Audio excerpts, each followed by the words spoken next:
There are two potentially wild twists in this Brandon Aiyuk situation that are right out in the open for everyone to see, yet for whatever reason, no one seems to be talking about them.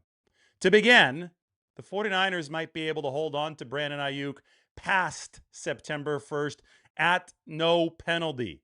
I'll explain. But two, make sure that you listen to what Jed York said at the recent NFL owners meetings. First and foremost, he needs to get healthy and be able to perform. I think once that happens, he's a really, really good football player. Is he healthy right now? I haven't seen him. I have no idea. First and foremost, he needs to get healthy and be able to perform. Did Jed York just imply that Brandon Aiyuk is still hurt? You heard me. I followed up on what Jed York seemed to say with great certainty. And then he said, I don't know. I haven't seen him in a while. But that raised major red flags for me. Any potential trade would get the kibosh if Brandon Aiyuk still isn't healthy. A long, long time after his ACL tear in week 7 of the 2024 season. Remember that Aiyuk tore more than just his ACL against the Kansas City Chiefs. And we do know that there have been some questions about his rehab and that some of the issues there are what led to the voiding of Brandon Aiyuk's guarantees for this 2026 season. But that happened all the way back near the start of training camp in 2025. As it stands right now, I think that the majority of people are just assuming that Brandon Aiyuk is healthy. And, we'll have to just assume that for the next part of this argument. But while they assume that he's healthy, they also assume that the absolute deadline for the 49ers is to jettison Brandon Aiyuk by September 1st, because that's when his next clump of money is scheduled to be due, a $24.9 million option bonus. But as we just saw in the case of Trent Williams, an option bonus did not have to be exercised by the 49ers. They declined to exercise Brandon Aiyuk's option bonus, just like they declined to exercise Trent Williams' option bonus. The money simply vests into base salary. And base salary is not paid all at once. Base salary is paid over the course of an entire regular season. So there are 17 games in a regular season. If you divide 24.935, which is the size of Brandon Aiyuk's option bonus, by 17, it comes out at $1.47 million. So it's $1.47 million per game. So the 49ers could theoretically, at the cost of $1.47 million per game, hold on to Brandon Aiyuk past September 1st in case that gives them more trade leverage. Now, when we look at this, everything is contingent on Brandon Aiyuk actually showing up. And that's the one big wild card here that should not be ignored and really seems to be ignored, because he finished the 2025 season on the left squad list. He literally left the 49ers building, which meant that San Francisco didn't have to pay him, and they didn't know Aiyuk's whereabouts except for when he sped by Levi's Stadium and posted about it on YouTube. If Aiyuk doesn't show up over the course of the mandatory portion of this offseason program, which is the veteran mini camp in early June, if he doesn't show up in training camp, if that extends into the regular season, even beyond September 1st when that option triggers, well, he can go right back on the left squad list, and the 49ers won't owe him any money. It won't hurt the 49ers at all to continue to carry Brandon Aiyuk if they do end up putting him back on a left squad list, because he wouldn't even count a roster spot at that point. Right now, even though they don't owe him money until September 1st, Aiyuk is counting one of the 49ers' 90 roster spots. So there is a little bit of an opportunity cost to keep Brandon Aiyuk right now, but it is not a large one. That opportunity cost becomes larger if he's one of 53 on the 49ers roster. But if he doesn't show up, then, well, he's not one of 53. He, again, could go on the left squad list. And the 49ers have already paid Aiyuk $21.3 million that hasn't yet hit the salary cap. They've intentionally pushed those payments forward into future years. If and when they do trade or cut Brandon Aiyuk, that money has to rush to hit the salary cap sooner. The proration ends. Now, if the trade or the cut with a post-June 1st designation happens after June 1st, well, then you could stave off a lot of that acceleration to 2027. But still, it is generally not in the 49ers' best interests to let that money flood forward. If there is a non-penalty way to keep Aiyuk on the roster now or keep Aiyuk in the building now without those prorations accelerating to hit in the near term, the 49ers will gladly take it. So that's why the ball is in Brandon Aiyuk's court. If he doesn't show up, well, the 49ers, they're enjoying a penalty-free stretch of being able to keep those prorations stiff-armed against the salary cap into the future. Aiyuk, though, could theoretically force the 49ers' hand, assuming that he is healthy, by showing up. If he shows up at the mandatory veteran minicamp, if he shows up during training camp, well, then all of a sudden San Francisco would have to look at the money that is set to come to him through either the option bonus or through base salary reversion on September 1st. They would have to look at that as a potential expense, and then maybe there would be more urgency to get rid of Brandon Aiyuk. But remember, the teams are able to protect themselves contractually, and they do with these deals. And it won't just be a matter of showing up if Brandon Aiyuk is healthy. It'll be a matter of putting in fair effort, actually putting his talents on display at 49ers practice if it does come to this and the 49ers still have him on the football team. So that's why you heard Jed York talking the way that he did. That's why you've heard the 49ers beyond Jed York talking the way that they are. Kyle Shanahan and John Lynch, everybody's saying that the 49ers are not in a hurry to jettison Brandon Aiyuk because they realize that they've got some contractual control here, and they've already invested a lot of money in Brandon Aiyuk. That extra money, what's coming beyond now, is not going to kick in until September 1st at the earliest. And even beyond then, the 49ers will have some options. So remember all of these dynamics. And of course, remember the umbrella dynamic above everything of health for Brandon Aiyuk as we continue to discuss this for however long we're going to discuss this. There are two major variables that are right out in the open that people just seem to be ignoring. And I think that is leading to lower quality discussion surrounding the 49ers strategy with Brandon Aiyuk. One is his health. It was an awfully cryptic at best comment from Jed York regarding his health. And the second is, well, September 1st, that's just an option bonus. And the 49ers have already shown that their option bonuses can be reverted into base salary. And that would give San Francisco an even longer runway of leverage with Brandon Aiyuk when it comes to potential trade. I think that the stance right now that the 49ers haven't articulated publicly to the media as far as a black and white line, but it's an obvious stance from the 49ers, is if you want Brandon Aiyuk in your training camp or in your OTAs, you can pay up for him. But we've got contractual control for the time being, and we can exact that contractual control for quite a bit longer without hurting ourselves, especially if Brandon Aiyuk doesn't show up. So the ball has been in Brandon Aiyuk's court for a while. He hadn't passed back yet. We'll see if he passes back to force the 49ers to make the next move.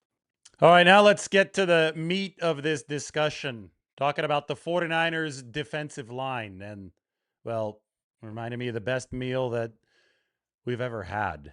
Look at that mountain of prosciutto. This was in Italy, and anytime that you have something in the U.S. that reminds you of this particular dish, that's a good thing, and that's what we had last night. This place called Bacco in Nashville, downtown Nashville. If you're ever in town, this is where you have to eat. This was our salami / prosciutto plate, and it was epic. They even have the meat rack in the restaurant. Good vibes. The bruschetta, you can get some ricotta on it. The bread that they bring out to the table is like this pizza dough bread. Insane, of course. Tartar. Or how about the little miniature gnocchi? The mushrooms were our favorite. And the cool part is that this is combination Italian and American steakhouse. So surf and turf. A little strip steak and, of course, the lobster. And I always finish up with affogato. That much is mandatory. So I was talking about the meat of this video. That is the 49ers defensive line. They have used more draft capital on defensive linemen than any other team ever since Kyle Shanahan and John Lynch came aboard in 2017. Now, I don't expect the trend to really change this offseason because the 49ers still have plenty of holes on the defensive line portion of this roster. I think right now I have 7 players who are shoo-ins for a 53-man roster, assuming all 7 are healthy. And not all 7 are healthy right now. They've got 4 guys coming off of surgeries in that defensive line room. Nick Bosa, Michael Williams, Keon White, Alfred Collins. Now, all are projected to be ready by week 1, or at least close to it.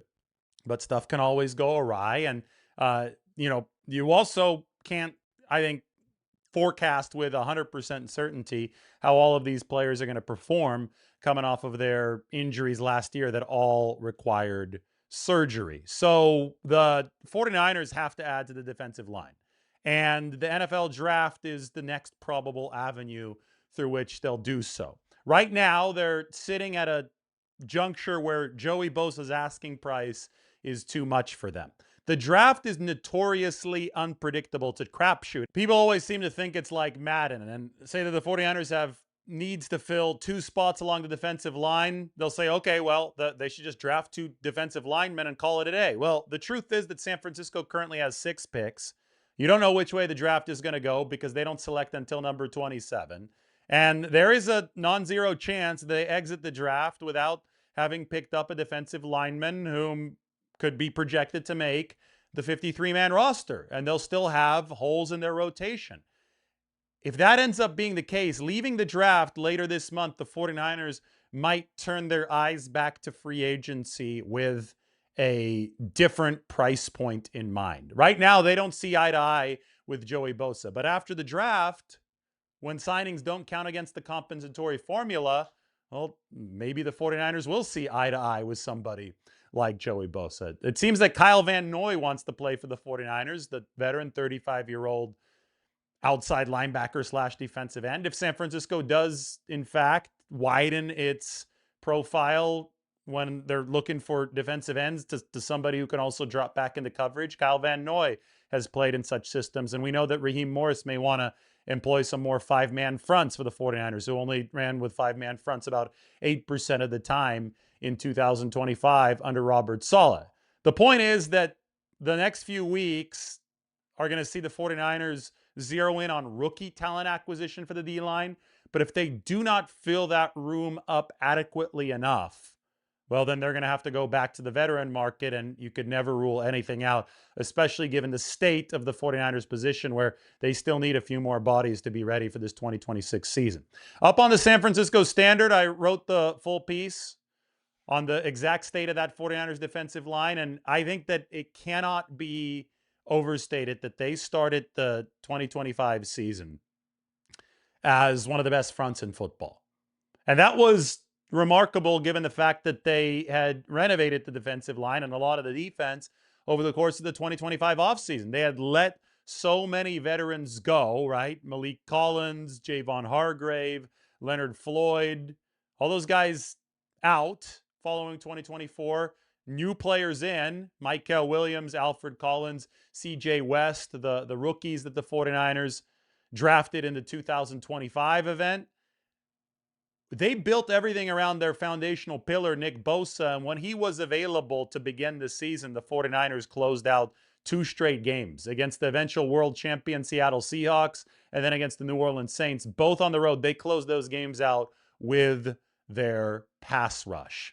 The 49ers, if you just looked at that small sample over the first 2 games, their EPA defensively, expected points added on per drop back, so against the pass, ranked number 1 in the whole league if extrapolated over the full season. Their defense as a whole, when you also included run defense, ranked number 3 in the whole league if extrapolated over the full season, behind only the Texans and the Seahawks. And those two teams had the best defenses in the entire NFL. The 49ers were not far behind either Seattle or Houston. Remember, Kyle Shanahan during the Super Bowl said those were the 2 Super Bowl winning defenses, Super Bowl caliber defenses of the 2025 season.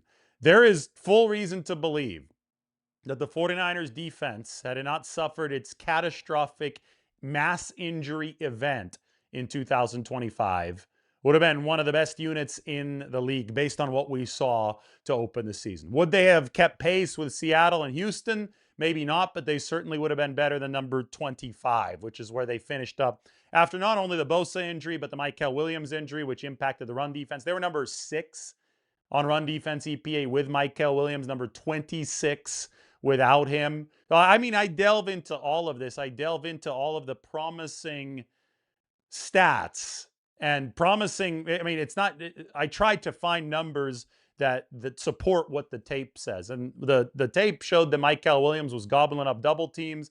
Nick Bosa and Bryce Huff were winning in very dedicated pass rush roles as a result. And Yetur Gross-Matos, when he was available last year, was a top 5 interior rusher. Everybody was playing their role for the 49ers, and they were playing it well when they had the benefit of health early on. And the rest of the defense succeeded because of that. And we saw a tiny glimpse of how good the 49ers could be defensively early in the year. And it was rooted in that defensive line where they invest so much draft capital, but then everybody got hurt. So we didn't really get to see players, even Bryce Huff, somebody who just retired, but he was healthy for most of the season. He didn't get to play in that dedicated pass rushing specialist role that he needed to be at. Instead, he was in a 3-down role that he wasn't nearly as good at, and his pass rushing efficiency tanked. He didn't have any sacks over the back half of the season.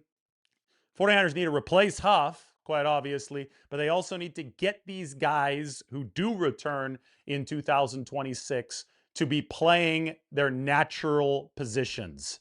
They need to be in spots where they can succeed. So Alfred Collins, CJ West, these are run defenders first. They're developing to be pass rushers. Trading for Osa Odighizuwa put the 49ers in position to allow those guys to be run defenders first, because Osa is going to be the pass rusher. You have guys playing their dedicated roles, then you never have to have anybody playing out of position, and that's when a defensive line can truly sing. The first 2 games of 2025 should create a lot of optimism for the 49ers defensive line. They were really, really good. They can build on that now with guys coming back to health in 2026, but more building still needs to happen. That's the meat of the issue. That's the meat of the defense, maybe the meat of the team for the 49ers, based on how aggressively they've drafted that defensive line in the past. All right, everybody have a good weekend. Happy Easter. We will talk to you soon.